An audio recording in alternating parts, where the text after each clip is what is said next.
ሰላም ጤና ይስጥልኝ የተከበራችሁና የተወደዳችሁ የማሪዘን ኢንተርቴይንመንት ቤተሰቦች እንደምን አላችሁ? ሰላምታችን በያላችሁበት ይድረሳችሁ። የዕለት አበይት ዜናዎችን ወደ እናንተ ይዘን መጥተናል። በቅድሚያም አርዕስተ ዜናዎቹን። አባት በልጃቸው ተተክቷል። ኢራን ላይ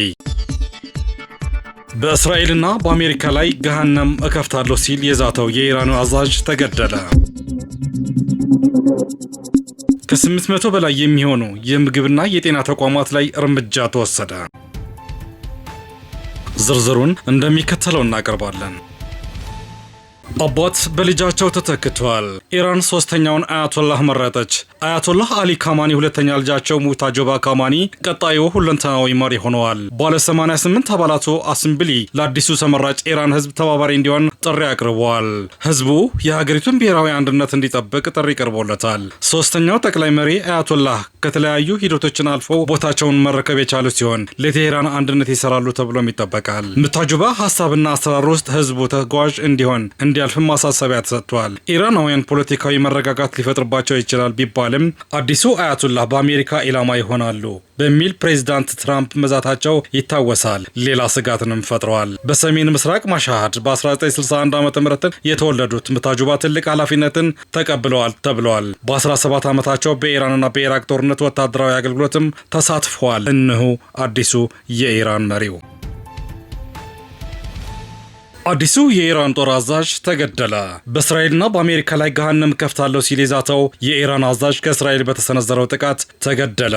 የኢራን የበላይ መሪ ወታደራዊ ቢሮ ኃላፊና በእስራኤል ላይ የሚካሄድ የገዢው አካል ኦፕሬሽን ዋነኛው አስተባባሪ የነበሩት አቡ አልቃሲም ባባያን ቅዳሜ ዕለት እስራኤል በቴሄራን ላይ በሰነዘረችው የአየር ጥቃት ተገድለዋል። የእስራኤል መከላከያ ሰራዊት አይዲኤፍ ጥቃቱን ማረጋገጡን ጠቅሶ ግድያው የተፈጸመው ትክክለኛ መረጃ ምንጮች በመጠቀም መሆኑን ገልጿል። ባባያን ይህንን ኃላፊነት ቦታ የተረከቡት የቀድሞ ተተኪያቸው በጦርነት የመጀመሪያውን ምዕራፍ ከተገደሉ ከጥቂት ቀናት በኋላ ነበር።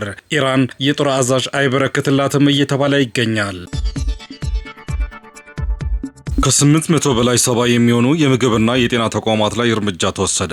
የአዲስ አበባ ምግብና መድኃኒት ባለስልጣን ባለፉት 7 ወራት ካከናወነው የቁጥጥር ስራዎች የህብረተሰቡን ጤና አደጋ ላይ የሚጥሉ 875 ተቋማት ላይ አስተዳደራዊ እርምጃ መወሰዱን አስታውቋል። የባለስልጣኑ የምግብና ጤና ነክ ተቋም ቁጥጥር ዳይሬክተር አቶ ስቲፋኖስ ጌታቸው እንደገለጹት በማዕከልና በ11 ቅርንጫፎች በተካሄደው በዚህ ኦፕሬሽን 733 ተቋማት የጽሁፍ ማስጠንቀቂያ የሰጣቸው ሲሆን 119 ተቋም ላይ ደግሞ ጊዜያዊ ሸቃ ተደርጓል። በተጨማሪም ከተሰጣቸው ፍቃድ ውጭ ሲሰሩ የተገኙት 3 ተቋማት ፍቃዳቸው እንዲሰረዝ ሲደረግ 20 ተቋማት ደግሞ በገንዘብ መቀጣታቸውን ተገልጿል። በዚህ የቁጥጥር ወቅት ጥራት የሌላቸው ለጤና አስጊ የሆኑን ግምታዊ ዋጋቸው ከ52.6 ሚሊዮን ብር በላይ የሚያወጡ የምግብና የጤና ነክ እንዲሁም የትንባሆ ግን ተላልፎ የተገኙ ምርቶችን እንዲወገድ መደረጉን አስተዳድሩ ገልጿል። ባለስልጣኑ ክፍተት የታየባቸው ተቋማት ስታንዳርዱን ጠብቀው እንዲሰሩ የክትትል የድጋፍ ስራውን አጠናክሮ እንደሚቀጥል ዳይሬክተሩ ገልጿል።